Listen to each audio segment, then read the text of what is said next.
ಎಲ್ರಿಗೂ ನಮಸ್ಕಾರ. Welcome back to my channel. ನಾನು ಪೂಜಾ. ಇವತ್ತು ಬುಧವಾರ ಬೆಳಗ್ಗೆಯಿಂದನೇ ವ್ಲಾಗ್ನ ಸ್ಟಾರ್ಟ್ ಮಾಡ್ತಾ ಇದ್ದೀನಿ. ಒಂದು ಸಿಂಪಲ್ ಆಗಿರುವಂಥ ರಂಗೋಲಿ ಡಿಸೈನ್ ಜೊತೆ ಒಂದು ಈಸಿ ಆಗಿರುವಂಥ ಸ್ನ್ಯಾಕ್ಸ್ ರೆಸಿಪಿ ಹಾಗೆ ಒಂದು ಸಿಂಪಲ್ ಆಗಿರುವಂಥ ಡಿನ್ನರ್ ರೆಸಿಪಿ ಸಹ ಶೇರ್ ಮಾಡ್ತಾ ಇದ್ದೀನಿ. ವಿಡಿಯೋನ ಎಲ್ಲೂ ಕೂಡ ಸ್ಕಿಪ್ ಮಾಡದೆ ನೋಡಿ. ಇನ್ ಕೇಸ್ ಈ ವಿಡಿಯೋ ಏನಾದರೂ ಇಷ್ಟ ಆದರೆ ಪ್ಲೀಸ್ ಒಂದು ಲೈಕ್ ಮಾಡಿ, ಹಾಗೆ ನಿಮ್ಮ ಫ್ರೆಂಡ್ಸ್ ಆ್ಯಂಡ್ ಫ್ಯಾಮಿಲಿಗೆಲ್ಲ ಈ ವಿಡಿಯೋನ ಶೇರ್ ಮಾಡಿ. ಮೊದಲಿಗೆ ಒಂದು ಸಿಂಪಲ್ ಆಗಿರುವಂಥ ರಂಗೋಲಿ ಡಿಸೈನ್ನ ನೋಡ್ಕೊಂಡು ಬನ್ನಿ.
ಇವತ್ತಿನ ರಂಗೋಲಿ ಡಿಸೈನ್ ಹೇಗಿತ್ತು ಅಂತ ಕಮೆಂಟ್ ಮಾಡಿ ತಿಳಿಸಿ. ತುಂಬ ಸಿಂಪಲ್ಲಾಗಿ ಕಾಣಿಸುತ್ತೆ, ಆದರೂ ಕೂಡ ಎಲಿಗೆಂಟಾಗಿ ಕಾಣಿಸ್ತಾ ಇದೆ ಅಲ್ವಾ. ಇನ್ನು ಈವ್ನಿಂಗ್ ಸ್ನ್ಯಾಕ್ಸ್ಗೋಸ್ಕರ ಅಂತ ತುಂಬ ಸಿಂಪಲ್ಲಾಗಿ ಒಂದು ಸ್ನ್ಯಾಕ್ಸ್ನ ಮಾಡ್ತಾಯಿದ್ದೀನಿ. ಅದಕ್ಕೋಸ್ಕರ ಸ್ಟಫಿಂಗ್ ಆಲ್ರೆಡಿ ರೆಡಿ ಇದೆ. ಇದಕ್ಕೆ ಏನೇನು ಹಾಕ್ಕೊಂಡಿದ್ದೀನಿ ಅಂದರೆ ಸ್ವಲ್ಪ ಸಣ್ಣದಾಗಿ ಉದ್ದದಾಗಿ ಕಟ್ ಮಾಡಿ ಇಟ್ಕೊಂಡಿರುವಂಥ ಈರುಳ್ಳಿ, ಕ್ಯಾಪ್ಸಿಕಮ್, ಕ್ಯಾಬೇಜ್ ಹಾಗೆ ಸ್ವೀಟ್ ಕಾರ್ನ್ನ ಬೇಯಿಸಿ ಸೇರಿಸ್ಕೊಂಡಿದ್ದೀನಿ. ಸ್ವಲ್ಪ ಚೀಸ್ ಹಾಕ್ಕೊಂಡಿದ್ದೀನಿ, ಚೀಸ್ ಸ್ಪ್ರೆಡ್. ಅದರ ಜೊತೆ ಸ್ವಲ್ಪ ಪನ್ನೀರ್ನ ತುರಿದು ಸೇರಿಸ್ಕೊಂಡು ಸ್ವಲ್ಪ ಆರಿಗ್ಯಾನೋ, ಸ್ವಲ್ಪ ಚಿಲ್ಲಿ ಫ್ಲೇಕ್ಸ್ ಹಾಗೆ ರುಚಿಗೆ ತಕ್ಕಷ್ಟು ಉಪ್ಪು. ನಿಮಗೆ ಯಾವ ತರಕಾರಿ ಅವೈಲೇಬಲ್ ಇದೆ ಅದನ್ನು ಹಾಕ್ಕೋಬೋದು. ಪನ್ನೀರ್ ಇಲ್ಲಾಂದರೆ ಸ್ಕಿಪ್ ಮಾಡ್ಕೋಬೋದು. ಕ್ಯಾರೆಟ್ನೂ ಸಹ ಸೇರಿಸ್ಕೋಬೋದು. ಪನ್ನೀರ್ ಚೀಸ್ ಇಲ್ಲಾಂದರೆ ಬರೀ ತರಕಾರಿಗಳನ್ನೇ ಹಾಕಿ ಈ ಸ್ಪ್ರಿಂಗ್ ರೋಲ್ನ ಮಾಡ್ಕೋಬೋದು. ತುಂಬ ಸಿಂಪಲಾಗಿ ಮಾಡ್ಕೋಬೋದು. ಟೇಸ್ಟ್ ಮಾತ್ರ ಸಕ್ಕತ್ತಾಗಿರುತ್ತೆ. ಮಕ್ಳಿಗಂತೂ ತುಂಬಾ ಇಷ್ಟ ಆಗುತ್ತೆ. ನೀವು ಹೆಲ್ದಿಯಾಗಿ ಮಾಡ್ಕೋಬೇಕು ಅಂತಂದರೆ ಮೈದಾ ಹಿಟ್ಟಿಂದ ಚಿಕ್ಕದಾಗಿ ಚಪಾತಿಗಳನ್ನ ಮಾಡಿಕೊಂಡು, ಅಂದರೆ ತುಂಬ ತೆಳುವಾಗಿ ಚಪಾತಿಗಳನ್ನ ಮಾಡಿಕೊಂಡು ಮಾಡ್ಕೋಬೋದು. ಆದರೆ ನಾನಿವತ್ತು ಸ್ಪ್ರಿಂಗ್ ರೋಲ್ ಶೀಟ್ ಏನಿದೆ ಅಂದರೆ ಹೊರಗಡೆಯಿಂದ ತಂದಿರುವಂಥದ್ದನ್ನು ಬಳಸ್ಕೊಂಡು ಮಾಡ್ತಾಯಿದ್ದೀನಿ. ಅದಕ್ಕೋಸ್ಕರ ಅಂತ ಒಂದು ಮಿಕ್ಸಿಂಗ್ ಬೌಲ್ಗೆ ಸ್ವಲ್ಪ ಮೈದಾ ಹಿಟ್ಟು, ಸ್ವಲ್ಪ ನೀರನ್ನು ಹಾಕಿ ಈ ಥರ ಪೇಸ್ಟ್ ಥರ ಮಾಡಿ ಇಟ್ಕೊಂಡಿದ್ದೀನಿ. ಈ ಮಾರ್ಕೆಟಿಂದ ತಂದಿರುವಂಥ ಸ್ಪ್ರಿಂಗ್ ರೋಲ್ ಶೀಟ್ ಇದು. ಇದ್ರ ಸುತ್ತಲೂ ಕೂಡ ಈ ಥರ ಮೈದಾ ಹಿಟ್ಟನ್ನು ಹಚ್ಕೋಬೇಕಾಗುತ್ತೆ. ಅಂದರೆ ಕ್ಲೋಸ್ ಆಗಬೇಕಿದು. ಮಧ್ಯದಲ್ಲಿ ಸ್ಟಫಿಂಗ್ನ ಹಾಕಿ ಸುತ್ತಲೂ ಕೂಡ ಕ್ಲೋಸ್ ಮಾಡ್ಕೋಬೇಕು. ಹಾಗಾಗಿ ಈ ಥರ ಹಿಟ್ಟನ್ನು ಹಚ್ಕೋಬೇಕಾಗುತ್ತೆ. ನೀವು ಮೈದಾ ಹಿಟ್ಟು ಬದಲಾಗಿ ಗೋಧಿ ಹಿಟ್ಟನ್ನು ಸಹ ಈ ಥರ ಪೇಸ್ಟ್ ಥರ ಮಾಡಿಕೊಂಡು ಹಚ್ಕೋಬೋದು. ನಾನಿಲ್ಲಿ ಮೈದಾ ಹಿಟ್ಟನ್ನೇ ಬಳಸ್ಕೊಂಡಿದ್ದೀನಿ. ಇದೇನೇ ಸ್ಪ್ರಿಂಗ್ ರೋಲ್ ಶೀಟ್ ಆರಾಮಾಗಿ ನಿಮಗೆ ಮಾರ್ಕೆಟ್ಗಳಲ್ಲಿ, ಅಂದರೆ ಈ ಸೂಪರ್ ಮಾರ್ಕೆಟ್ಗಳಲ್ಲಿ ಮತ್ತು ಆನ್ಲೈನಲ್ಲೂ ಸಹ ಸಿಗುತ್ತೆ. ನಿಮಗೆ ಹೆಲ್ದಿ ವರ್ಷನ್ ಬೇಕು ಅಂತಂದರೆ ನಾನು ಮೊದಲೇ ಹೇಳಿದಾಗೆ ತುಂಬ ತೆಳುವಾಗಿ ಚಪಾತಿನ ಲಟ್ಟಿಸ್ಕೊಂಡು ಅದನ್ನು ಅರ್ಧಂಬರ್ಧ ಬೇಯಿಸ್ಕೊಂಡು ಈ ಥರ ಶೀಟ್ಗಳನ್ನ ರೆಡಿ ಮಾಡ್ಕೋಬೋದು. ಇಲ್ಲಾಂದರೆ ರೈಸ್ ಶೀಟ್ ಥರ ಕೂಡ ಬರುತ್ತೆ, ಸಮೋಸಾ ಶೀಟ್ ಬರುತ್ತಲ್ವ, ಆ ಥರ ಸಹ ನೀವು ಮಾಡಿಕೊಂಡು ಇದನ್ನು ಬಳಸ್ಕೋಬೋದು. ಇವಾಗ ಸುತ್ತಲೂ ಸಹ ಈ ಥರ ಹಿಟ್ಟನ್ನು ಹಚ್ಚಿ ಎಲ್ಲಾದರೂ ಒಂದು ಕಡೆ ಈ ಥರ ಸ್ಟಫಿಂಗ್ನ ಪ್ಲೇಸ್ ಮಾಡ್ಕೋಬೇಕು. ನಂತರ ಇದನ್ನು ಈ ಥರ ಕ್ಲೋಸ್ ಮಾಡ್ಕೋಬೇಕು. ನಂತರ ಈ ಎರಡೂ ಕಾರ್ನರಲ್ಲೂ ಸಹ ಇದೇ ಥರ ಹಿಟ್ಟನ್ನು ಹಚ್ಚಿ ಮತ್ತು ಇದನ್ನು ರೋಲ್ ಮಾಡ್ಕೋಬೇಕು. ತುಂಬ ಸಿಂಪಲಾಗಿ ರೋಲ್ ಮಾಡ್ಕೋಬೋದು. ನೀವು ಈ ಥರ ರೋಲ್ ಥರನಾದ್ರೂ ಮಾಡ್ಕೊಳ್ಳಿ, ಇಲ್ಲಾಂದರೆ ಬಾಕ್ಸ್ ಥರನಾದ್ರೂ ಮಾಡ್ಕೋಬೋದು. ನಿಮಗೆ ಹೇಗೆ ಅನುಕೂಲ, ನಿಮಗೆ ಯಾವ ಥರ ಕ್ರಿಯೇಟಿವ್ ಆಗಿ ಬರುತ್ತೆ ಆ ಥರ ಮಾಡ್ಕೋಬೋದು. ನಾನಿಲ್ಲಿ ಸ್ಪ್ರಿಂಗ್ ರೋಲ್ ಥರನೇ ಮಾಡ್ಕೋತಾ ಇರೋದ್ರಿಂದ ಇದನ್ನು ರೋಲ್ ಥರನೇ ಮಾಡ್ಕೋತಾ ಇದ್ದೀನಿ. ತುಂಬ ರುಚಿಯಾಗಿ ಬರುತ್ತೆ. ಎಣ್ಣೆಗೆ ಹಾಕಿದಾಗ ಓಪನ್ ಆಗೋದು ಆ ಥರ ಎಲ್ಲ ಆಗೋದಿಲ್ಲ. ತುಂಬ ಈಸಿಯಾಗಿ ಮಾಡ್ಕೋಬೋದು. ತರಕಾರಿನೆಲ್ಲ ಹಾಕಿ ಮಾಡ್ಕೊಳ್ಳೋದ್ರಿಂದ ಹೆಲ್ದಿಯಾಗಿ ಕೂಡ ಇರುತ್ತೆ. ನಿಮ್ಮನೆಯಲ್ಲಿ ಏರ್ ಫ್ರೈಯರ್ ಅಥವಾ ಅವನ್ ಏನಾದರೂ ಇದ್ದರೆ ಅದರಲ್ಲೂ ಸಹ ನೀವು ಬೇಕ್ ಮಾಡ್ಕೋಬೋದು. ಡೀಪ್ ಫ್ರೈ ಮಾಡ್ಕೋಬೇಕು ಅಂತಲೇ ಏನಿಲ್ಲ. ನಾನಿಲ್ಲಿ ಡೀಪ್ ಫ್ರೈ ಮಾಡ್ಕೋತಾ ಇದ್ದೀನಿ. ಡೀಪ್ ಫ್ರೈ ಮಾಡಿಕೊಂಡ್ರೆ ಚೆನ್ನಾಗಿರುತ್ತೆ. ಸ್ವಲ್ಪ ಹೆಲ್ದಿ ವರ್ಷನ್ ಬೇಕು ಅಂದರೆ ನಾನು ಮೊದಲೇ ಹೇಳಿದಾಗೆ ಮೈದಾ ಹಿಟ್ಟಿನ ಬದಲಾಗಿ ಗೋಧಿ ಹಿಟ್ಟನ್ನು ಬಳಸ್ಕೋಬೋದು. ಚಪಾತಿನ ಬಳಸ್ಕೊಂಡು ರೋಲ್ ಮಾಡ್ಕೋಬೋದು. ಹಾಗೆಯೇ ಎಣ್ಣೆಯಲ್ಲಿ ಡೀಪ್ ಫ್ರೈ ಮಾಡ್ಕೊಳ್ಳೋದಕ್ಕಿಂತ ಈ ಏರ್ ಫ್ರೈಯರೆಲ್ಲ ಇರುತ್ತಲ್ವ ಅದರಿಂದ ಸಹ ನೀವು ಬೇಕ್ ಮಾಡ್ಕೋಬೋದು. ಬಹಳ ಸುಲಭವಾಗಿ ಮಾಡ್ಕೋಬೋದು. ಟೇಸ್ಟ್ ಸಕ್ಕತ್ತಾಗಿರುತ್ತೆ. ಇದೇ ಸ್ಟಫಿಂಗ್ ಹಾಕ್ಕೋಬೇಕು ಅಂತ ಏನಿಲ್ಲ. ಈ ಸಮೋಸಾಗೆ ಸ್ಟಫಿಂಗ್ ಮಾಡ್ಕೋತೀವಲ್ವ, ಆಲೂಗಡ್ಡೆ ಸ್ಟಫಿಂಗ್ ಅದನ್ನು ಹಾಕ್ಕೋಬೋದು. ಇನ್ ಕೇಸ್ ಪಲ್ಯಗಳೇನಾದರೂ ಮಿಕ್ಕೊಂಡಿತ್ತು ಅಂತಂದರೆ ಅದನ್ನು ಈ ಥರ ಸ್ಪ್ರಿಂಗ್ ರೋಲ್ ಥರ ಮಾಡಿ ಸರ್ವ್ ಮಾಡ್ಬೋದು. ಅದು ಕೂಡ ಡಿಫ್ರೆಂಟಾಗಿ ತುಂಬಾ ಚೆನ್ನಾಗಿರುತ್ತೆ. ಒಮ್ಮೆ ನೀವು ಕೂಡ ಮನೆಯಲ್ಲಿ ಟ್ರೈ ಮಾಡಿ ನೋಡಿ.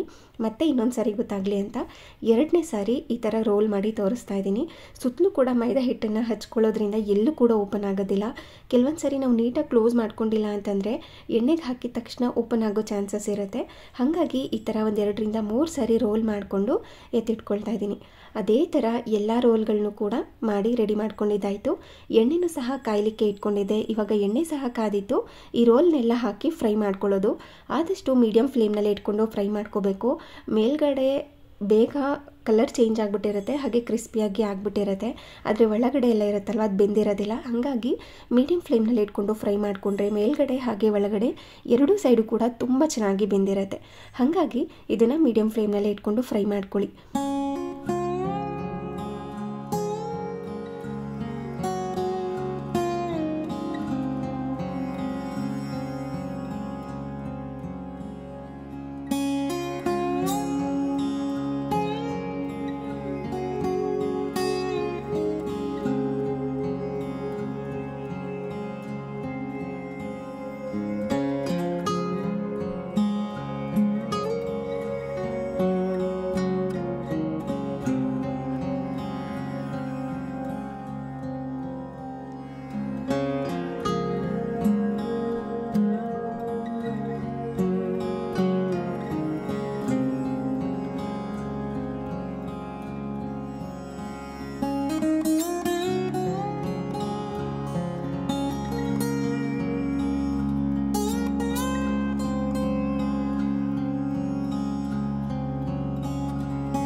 ಇವಾಗ ಸ್ಪ್ರಿಂಗ್ ರೋಲ್ ರೆಡಿಯಾಗಿದೆ. ಇದನ್ನು ನೀವು ಚೀಸ್ ಡಿಪ್ ಜೊತೆ, ಇಲ್ಲಾಂದರೆ ಟೊಮ್ಯಾಟೊ ಕೆಚಪ್, ಮಯೋನೀಸ್, ಅದು ಇಲ್ಲ ಅಂತಂದರೆ ನಾರ್ಮಲ್ ಗ್ರೀನ್ ಚಟ್ನಿ ಜೊತೆ ಕೂಡ ಸರ್ವ್ ಮಾಡ್ಬೋದು. ಬಹಳ ರುಚಿಯಾಗಿರುತ್ತೆ.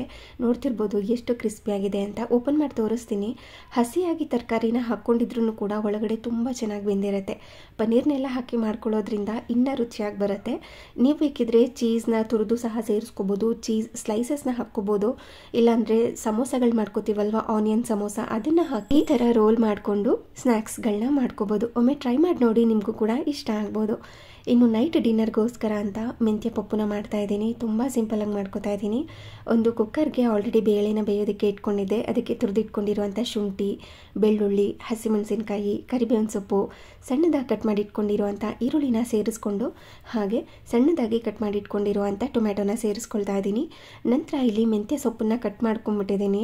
ಸೊಪ್ಪನ್ನು ಹಾಗೆ ಹಾಕ್ಕೊಂಡ್ರೆ ರುಚಿ ಬಹಳ ಚೆನ್ನಾಗಿರುತ್ತೆ. ನಾರ್ಮಲ್ ಆಗಿ ಮೆಂತ್ಯ ಸೊಪ್ಪು ಕಹಿನೇ ಇರುತ್ತೆ. ಈ ಥರ ಕಟ್ ಮಾಡಿ ಸೇರಿಸ್ಕೊಂಡ್ಬಿಡ್ತು ಅಂದರೆ ಇನ್ನೂ ಕಹಿ ಜಾಸ್ತಿ ಆಗಿಬಿಡುತ್ತೆ. ನಾರ್ಮಲ್ ಆಗಿ ಹಾಗೇ ಹಾಕೋತೀನಿ ಸೊಪ್ಪನ್ನ. ಬಟ್ ಇವತ್ತು ಸೊಪ್ಪನ್ನ ಬಿಡಿಸೋವಾಗಲೇ ಸ್ವಲ್ಪ ದೊಡ್ಡದಾಗಿ ಬಿಡಿಸಿಟ್ಟಿದ್ದೆ. ಹಾಗೆ ಹಾಕಿದ್ರೆ ಒಂದೊಂದೇ ಕಡೆ ಸೊಪ್ಪು ಸಿಕ್ಬಿಡುತ್ತೆ ಅಂತ ಈ ಥರ ಕಟ್ ಮಾಡಿ ಹಾಕ್ಕೊಂಡಿದ್ದೀನಿ. ನೀವೇನಾದ್ರೂ ಟ್ರೈ ಮಾಡಿದ್ರೆ ಮೆಂತ್ಯ ಸೊಪ್ಪನ್ನ ಕಟ್ ಮಾಡ್ಕೊಳ್ಳೋದ್ರ ಬದಲಾಗಿ ಡೈರೆಕ್ಟಾಗಿ ಬರೀ ಸೊಪ್ಪನ್ನು ಮಾತ್ರ ಬಿಡಿಸಿ ಸೇರಿಸ್ಕೊಳ್ಳಿ. ನಂತರ ಇದನ್ನು ಚೆನ್ನಾಗಿ ಮಿಕ್ಸ್ ಮಾಡಿಕೊಂಡು ಬೇಯಿಸ್ಕೋಬೇಕಾಗತ್ತೆ. ಬೇಕಿದ್ರೆ ಈ ಹಂತದಲ್ಲಿ ಜೀರಿಗೆನೂ ಸಹ ಸೇರಿಸ್ಕೋಬೋದು. ಹಾಗೆ ಅರಿಶಿನ ಪುಡಿನ ಹಾಕಿ ಸಹ ಬೇಯಿಸ್ಕೋಬೋದು. ನಾನು ಹಾಗೇ ಪ್ಲೇನಾಗೇ ಬೇಯಿಸ್ಕೊಂಡು ಕೊನೆಯಲ್ಲಿ ಸೇರಿಸ್ಕೋತೀನಿ. ಇವಾಗ ಒಂದು ಕುಕ್ಕರ್ ಲಿಡ್ನ ಕ್ಲೋಸ್ ಮಾಡಿ 2 ವಿಷಲಷ್ಟು ಕೂಗಿಸ್ಕೊಳ್ತಾ ಇದ್ದೀನಿ. ನಿಮಗೆ ಸೊಪ್ಪು ಮತ್ತು ಬೇಳೆ ಚೆನ್ನಾಗಿ ಬೆಂದೋಗಿ ಎರಡೂ ಕೂಡ ಮ್ಯಾಶ್ ಆಗಬೇಕು, ಎರಡೂ ಕೂಡ ಚೆನ್ನಾಗಿ ಹೊಂದ್ಕೋಬೇಕು ಅಂತಂದರೆ 3ರಿಂದ 4 ವಿಷಲಷ್ಟು ಕೂಗಿಸ್ಕೊಂಡ್ರೆ ತುಂಬ ಚೆನ್ನಾಗಿ ಬೆಂದಿರುತ್ತೆ, ಗಟ್ಟಿಯಾಗಿ ಬರುತ್ತೆ. ನಾನಿವತ್ತು ಆ್ಯಕ್ಚುಯಲ್ ಪಪ್ಪು ಮಾಡ್ಕೋತಾ ಇಲ್ಲ, ಸ್ವಲ್ಪ ಲೈಟಾಗಿ ತೆಳುವಾಗೇ ಮಾಡ್ಕೋತಾ ಇದ್ದೀನಿ. ಹಾಗೆ ಬೇಳೆನ ಜಾಸ್ತಿ ಹೊತ್ತು ಬೇಯಿಸ್ಕೊಳ್ತಾ ಇಲ್ಲ, ಬೇಳೆ ಇರೋ ಥರನೇ ಮಾಡ್ಕೋತಾ ಇದ್ದೀನಿ. ಇವಾಗ ಕೂಗಿದ ನಂತರ ಚೆನ್ನಾಗಿ ಇದನ್ನು ಮ್ಯಾಶ್ ಮಾಡ್ಕೊಬೇಕು. ಮ್ಯಾಶ್ ಮಾಡ್ಕೊಂಡ್ಮೇಲೆ ಇದಕ್ಕೆ ಸ್ವಲ್ಪ ಅರಿಶಿನ ಪುಡಿ, ಅಚ್ಕಾರದ ಪುಡಿ, ರುಚಿಗೆ ತಕ್ಕಷ್ಟು ಉಪ್ಪನ್ನ ಸೇರಿಸ್ಕೊಂಡು ಚೆನ್ನಾಗಿ ಮಿಕ್ಸ್ ಮಾಡಿಕೊಂಡು ಕುದಿಸ್ಕೊಳ್ಳೋದು. ಕೊನೆಯಲ್ಲಿ ಒಂದು ಸಿಂಪಲ್ ಆಗಿರೋ ಅಂಥ ಒಗ್ಗರಣೆನ ಕೊಟ್ಕೊಳ್ಳೋದು. ಬಿಸಿ ಬಿಸಿ ಅನ್ನೋ ಜೊತೆ ಬಹಳ ರುಚಿಯಾಗಿರುತ್ತೆ. ಇದಕ್ಕೆ ಬೇಯಿಸ್ಕೊಳ್ಳುವಾಗ ಹಸಿಮೆಣಸಿನ್ಕಾಯಿನ ಹಾಕ್ಕೊಂಡಿರ್ತೀವಿ, ಅಚ್ಕಾರದ ಪುಡಿನ ನೋಡ್ಕೊಂಡು ಸೇರಿಸ್ಕೋಬೇಕಾಗತ್ತೆ. ನಿಮ್ಮ ಖಾರಕ್ಕೆ ತಕ್ಕಂತೆ ನೀವು ಹೆಚ್ಚು ಕಡಿಮೆ ಮಾಡ್ಕೋಬೋದು. ನಂತರ ರುಚಿಗೆ ತಕ್ಕಷ್ಟು ಉಪ್ಪನ್ನ ಸೇರಿಸಿ ಚೆನ್ನಾಗಿ ಮಿಕ್ಸ್ ಮಾಡಿ ಕುದಿಸ್ಕೊಳ್ಳೋದು. ಇದಕ್ಕೊಂದು ಸಿಂಪಲ್ ಆಗಿರೋವಂಥ ಒಗ್ಗರಣೆನ ಕೊಟ್ಕೋತಾ ಇದ್ದೀನಿ. ತುಪ್ಪದಲ್ಲಾದ್ರೂ ಒಗ್ಗರಣೆ ಕೊಟ್ಕೋಬೋದು, ಇಲ್ಲ ಅಂತಂದರೆ ಎಣ್ಣೆಲಾದ್ರೂ ಒಗ್ಗರಣೆನ ಕೊಟ್ಕೋಬೋದು. ಇವಾಗ ಒಂದು ಒಗ್ಗರಣೆ ಪ್ಯಾನ್ನ ಬಿಸಿ ಮಾಡಲಿಕ್ಕೆ ಇಟ್ಕೊಂಡು ಅದಕ್ಕೆ ಸ್ವಲ್ಪ ಎಣ್ಣೆನ ಹಾಕಿ ಅದು ಕಾದಾದ ನಂತರ ಸಾಸಿವೆ, ಜೀರಿಗೆ, ಹಿಂಗು, ಕರಿಬೇವಿನ ಸೊಪ್ಪು, ಒಣಗಿರೋಂಥ ಮೆಣಸಿನ್ಕಾಯಿ ಇಷ್ಟನ್ನು ಹಾಕಿ ಒಗ್ಗರಣೆ ಕೊಟ್ಕೊಂಡು ಇದರೊಳಗಡೆ ಸೇರಿಸ್ಕೊಂಬಿಡೋದಷ್ಟೇ. ಈವ್ನಿಂಗ್ ಟೈಮ್ನಲ್ಲಿ ಅಂದರೆ ಸಂಜೆ ಟೈಮ್ನಲ್ಲಿ ಏನಾದ್ರೂ ಲೈಟಾಗಿ ಡಿನ್ನರ್ ಮಾಡಬೇಕು ಅಂದರೆ, ಹಾಗೆ ಮಧ್ಯಾಹ್ನ ಟೈಮ್ನಲ್ಲಿ ಬಿಸಿ ಬಿಸಿಯಾಗಿ ಅನ್ನೋ ಜೊತೆ ತುಪ್ಪ ಹಾಕ್ಕೊಂಡು ತಿಂತಾಯಿದ್ರೆ ಬಹಳ ರುಚಿಯಾಗಿರುತ್ತೆ. ಪಪ್ಪು ಫ್ಯಾನ್ ಯಾರ್ಯಾರಿದ್ದೀರಾ ಅಂತ ಕಮೆಂಟ್ ಮಾಡಿ ತಿಳಿಸಿ. ನಮ್ಮನೇಲಂತೂ ಬಹಳ ಇಷ್ಟಪಟ್ಟು ತಿಂತಾರೆ. ಹಾಗಾಗಿ ಈ ಥರ ಏನಾದ್ರೂ ಲೈಟಾಗಿ ಬೇಗ ಆಗೋ ಥರ ಏನಾದರೂ ಮಾಡ್ಕೋಬೇಕು ಅಂದಾಗ ಈ ಥರ ಡಿನ್ನರ್ನ ಚೂಸ್ ಮಾಡ್ಕೋತೀನಿ. ಹಾಗೆ ಇವಾಗ ನಾನು ಮೊದಲೇ ಹೇಳ್ದಾಗೆ ತುಪ್ಪದಲ್ಲಾದ್ರೂ ಒಗ್ಗರಣೆ ಕೊಟ್ಕೋಬೋದು, ಇಲ್ಲಾಂದರೆ ಈ ಥರ ಎಣ್ಣೆಲಾದ್ರೂ ಒಗ್ಗರಣೆನ ಕೊಟ್ಕೋಬೋದು. ಕೊನೆಯಲ್ಲಿ ಬಡಿಸ್ಕೊಳ್ಳುವಾಗ ತುಪ್ಪನ ಹಾಕ್ಕೋತೀನಿ. ಹಾಗಾಗಿ ಈ ಹಂತದಲ್ಲಿ ನಾನು ಸ್ಕಿಪ್ ಮಾಡ್ಕೊಂಡಿರ್ತೀನಿ. ನೈಟ್ ಟೈಮ್ ಅಲ್ವಾ, ಸ್ವಲ್ಪ ಹೆವಿ ಆದರೆ ಕಷ್ಟ ಅಂತ ಈ ಹಂತದಲ್ಲಿ ಸ್ಕಿಪ್ ಮಾಡ್ಕೊಳ್ಳೋದು. ನೀವು ಬೇಕಿದ್ದರೆ ತುಪ್ಪದಲ್ಲಾದ್ರೂ ಒಗ್ಗರಣೆನ ಕೊಟ್ಕೋಬೋದು. ಇವಾಗ ಒಗ್ಗರಣೆ ರೆಡಿಯಾಗಿತ್ತು. ಕುದೀತಾ ಇರೋವಂಥ ಪಪ್ಪುಗೆ ಈ ಒಗ್ಗರಣೆನ ಹಾಕಿ ಚೆನ್ನಾಗಿ ಮಿಕ್ಸ್ ಮಾಡಿಕೊಂಡ್ರೆ ಸಕ್ಕ ಟೇಸ್ಟಿಯಾಗಿರುವಂಥ ಮೆಂತ್ಯ ಪಪ್ಪು ರೆಡಿಯಾಗಿರುತ್ತೆ. ಈ ಥರ ಇರೋದಿಲ್ಲ, ಆ್ಯಕ್ಚುಲಿ ಸ್ವಲ್ಪ ಗಟ್ಟಿಯಾಗಿರುತ್ತೆ. ನಾನಿವತ್ತು ತೆಳುವಾಗೇ ಮಾಡ್ಕೊಂಡಿದ್ದೀನಿ. ನೀವು ಮಾಡ್ಕೊಳ್ಳೋವಾಗ ಗಟ್ಟಿಯಾಗಿ ಮಾಡ್ಕೊಳ್ಳಿ. ಐ ಥಿಂಕ್ ಈ ರೆಸಿಪಿನ ಆಲ್ರೆಡಿ ಶೇರ್ ಮಾಡಿದ್ದೀನಿ ಅಂತ ಅನ್ಕೋತೀನಿ.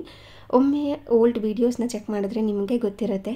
ಇವಾಗ ಬಿಸಿ ಬಿಸಿ ಅನ್ನದ ಜೊತೆ ಸ್ವಲ್ಪ ತುಪ್ಪನ ಹಾಕಿ ಅದ್ರ ಮೇಲೆ ಈ ಮೆಂತ್ಯ ಪಪ್ಪು, ಹಾಗೆಯೇ ಸೈಡ್ಗೆ ಒಂದು ಹಪ್ಪಳನೋ ಇಲ್ಲಾಂದರೆ ಉಪ್ಪಿನಕಾಯೋ ಇತ್ತು ಅಂತಂದರೆ ಇನ್ನೂ ರುಚಿಯಾಗಿರುತ್ತೆ. ಒಮ್ಮೆ ಟ್ರೈ ಮಾಡಿ ನೋಡಿ, ನಿಮಗೂ ಕೂಡ ಇಷ್ಟ ಆಗ್ಬೋದು. ಹಾಗೆಯೇ ಇದಾಗಿತ್ತು ಇವತ್ತಿನ ವಿಡಿಯೋ. ಈ ವಿಡಿಯೋ ನಿಮಗೆ ಸ್ವಲ್ಪನಾದ್ರೂ ಇಷ್ಟ ಆಗಿದ್ದರೆ, ಯೂಸ್ಫುಲ್ ಅನಿಸಿದ್ರೆ ಪ್ಲೀಸ್ ಒಂದು ಲೈಕ್ ಮಾಡಿ. ಹಾಗೆ ನಿಮ್ಮ ಫ್ರೆಂಡ್ಸ್ ಆ್ಯಂಡ್ ಫ್ಯಾಮಿಲಿಗೆಲ್ಲ ಈ ವಿಡಿಯೋನ ಶೇರ್ ಮಾಡಿ. Thank you.